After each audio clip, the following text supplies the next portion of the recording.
அனைவருக்கும் வணக்கம். இன்றைக்கி பார்த்திங்கன்னா பாரத பிரதமர் நரேந்திர மோடி அவர்கள் கொண்டு வந்த திட்டத்தை பற்றி ஒரு திட்டம். இன்றைக்கி அவங்க 3 முறை ஆட்சி செய்து நம்மளோட பாரதத்தில் இருக்க மக்களுக்கெல்லாம் எண்ணற்ற திட்டங்களை கொண்டு வந்தாங்க. கிட்டத்தட்ட 150 திட்டத்துக்கு மேலே மக்களுக்கு பயன்பெறக்கூடிய திட்டமாக கொண்டு வந்தாங்க. அதில் ஒரு முக்கியமான திட்டம் தான் ஆயுஷ்மான் பாரத் திட்டம். எல்லாருக்கும் மருத்துவம் கிடைக்கணும், ஏற்றத்தாழ்வு இல்லாத மருத்துவம் கிடைக்கணும். இன்றைக்கி பார்த்திங்கன்னா பணம் இருக்கவங்க போய் பெரிய பெரிய ஹாஸ்பிட்டல்லாம் ட்ரீட்மெண்ட் எடுத்துடுறாங்க. ஏழைகளை போக முடியல அப்படின்ற ஒரு நிலை இருந்ததை மாற்றி பாரத பிரதமர் நரேந்திர மோடி அவர்கள் 2018 செப்டம்பர் 23 நாட்டு மக்களுக்கு ஆயுஷ்மான் பாரத் திட்டம் என்று ஒரு திட்டத்தை கொண்டு வந்தாங்க. அது பார்த்திங்கன்னா பிரதம மந்திரி ஜன ஆரோக்கிய யோஜனா அப்படின்னு சொல்லுவாங்க. ஏழைகள் பணக்காரர்கள் கணக்கு பார்க்காம அனைவரும் அந்த திட்டத்தில் போயிட்டு பயன்பெறணும். அதில் இல்லாமல் ஏழைக்கு ஒரு ட்ரீட்மெண்ட்டு, வசதிப்படுத்தவங்களுக்கு ஒரு ட்ரீட்மெண்ட் இல்லாமல் சமமான மருத்துவம் கிடைக்கணும்னா அதுக்கு ஒரு காப்பீடு இருக்கணும்னு கொண்டு வந்தாங்க. அந்த ஏழைங்களுக்கு ஒரு வறுமை கோட்டு கீழே உள்ளவங்களுக்கு இந்த காப்பீட்டை கொண்டு போய் சேர்க்கணுன்ட்டு ஒரு குடும்பத்துக்கு 5 லட்சம் ரூபா உலக அளவில் மிகப்பெரிய ஒரு சுகாதார திட்டத்தை பாரத பிரதமர் நரேந்திர மோடி தான் கொண்டு வந்தாங்க. மிகப்பெரிய திட்டம். இந்த ஒரு குடும்பத்துக்கு 5 லட்ச ரூபா காப்பீடு திட்டம் இருந்தது.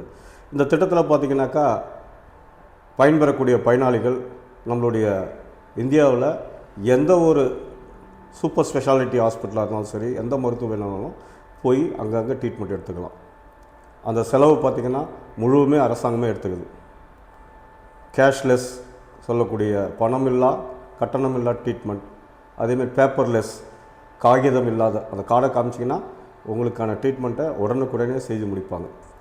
இதோட இலக்கை எப்படி வச்சு ஆரம்பித்தாங்கன்னா, ஒரு 12 கோடி குடும்பத்தை இணைக்கணும், சுமார் 50 கோடி மேலே நபர்களை பயனாளியாக கொண்டு வரணும்னு அந்த திட்டத்தை ஆரம்பித்து இன்றைக்கி சிறு சிறப்புமாக நம்ம இந்தியாவில் சிறு சிறப்புமாக அந்த திட்டம் செயல்படுத்தி கொண்டு இருக்குது. அந்த திட்டத்தில் தொடர்ந்து இன்றைக்கி நம்ம இந்தியாவில் ஒரு 25 மாநிலத்துக்கு மேலே இந்த திட்டம் அமலில் இருக்குது. குறிப்பாக புதுச்சேரியில் பார்த்திங்கன்னா நம்ம இந்த திட்டத்தை 6 ஆண்டாக செயல்படுத்தி கொண்டு இருக்கோம். இன்றைய இலக்காக நம்மளுடைய புதுச்சேரியில் சுமார் 5 லட்சம் குடும்பத்தினர் இந்த திட்டத்தில் இணைஞ்சிருக்கிறாங்க. அந்த 5 லட்சம் குடும்பத்தினரில் சுமார் ஒரு 95,000 குடும்பத்தினர் இதில் பயனாளியாக இன்றைக்கி பயன்பெற்றிருக்காங்க. அவங்களுடைய மருத்துவ செலவு எவ்வளோ வந்திருக்குன்னு பார்த்திங்கன்னா சுமாராக ஒரு 73 கோடி அப்படின்னு ஒரு அரசாங்கம் கணக்கெடு வச்சுருக்காங்க. பெருசாக விரிவுபடுத்தணும், எல்லாருக்கும் போய் சேரணும் அப்படின்னு பாரத பிரதமர் நரேந்திர மோடி அவர்கள் கணக்கு வைக்கும்போது 3ஆம் முறையாக ஆட்சி அமைக்கும் போது முதல் கையெழுத்தாக முதியவர்கள் அனைவருக்கும் காப்பீடு திட்டம் வரணும். 70 வயசுக்கு மேலே யாரெல்லாம் இருக்காங்களோ அவங்களுக்கெல்லாம் அரசே அந்த மருத்துவ செலவை ஏற்படுத்திக்கணும்.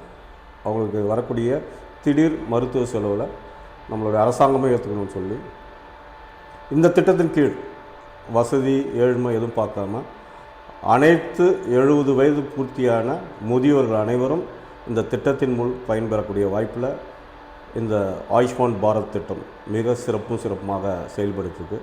உங்கள் குடும்பத்தில் நீங்கள் யாராவது இந்த திட்டத்தில் சேராமல் இருந்தால் உடனே உங்களுடைய ரேஷன் கார்டு எடுத்துக்கிட்டு அருகில் உள்ள சிஎஸ் சென்டருக்கு போனீங்கன்னா உங்களுடைய கார்டு எலிஜிபிளாக இருக்கா இல்லைன்னு சொல்லுவாங்க.